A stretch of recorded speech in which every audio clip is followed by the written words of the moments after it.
I'm going to start off this review by saying I was never scared through my roughly 10-hour playthrough of MADiSON. Not once. And if you were scared, you're a little baby goop. Fuck! Okay, fine, that's not true. Now, for those of you who don't know, MADiSON is a walking simulator, horror game, set in the year 2022. You play as Luca, a whiny protagonist who wakes up locked in a dark room covered in blood while his dad screams at him from the other room. Oh my god. You know what, here, I'll just show you. Oh, my head. So yeah, from choosing new game to game start, that's exactly how it looks. It basically just drops you in and says figure it out. And you know what, I'm okay with that because I don't know if it's just me or not, but especially when it comes to horror games, I'm really just here for the jump scares and the puzzles. I just need a little bit of context and I'm good to go.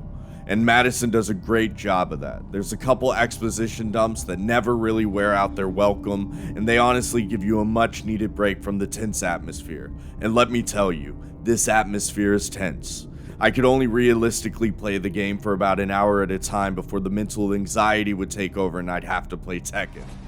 Are you ready?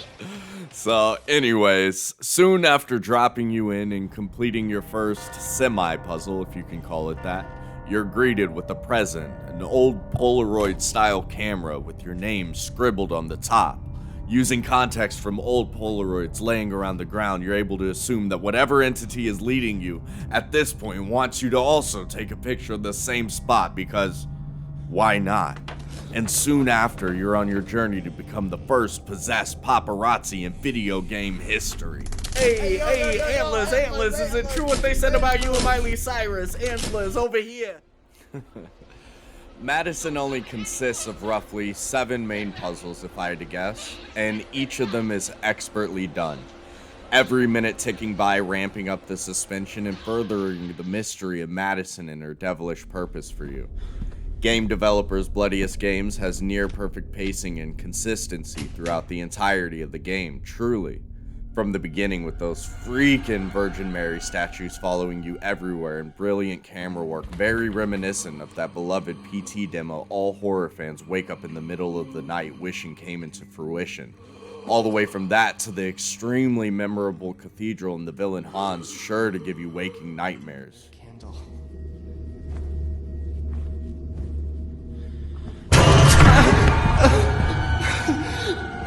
My hand. What the fuck was that?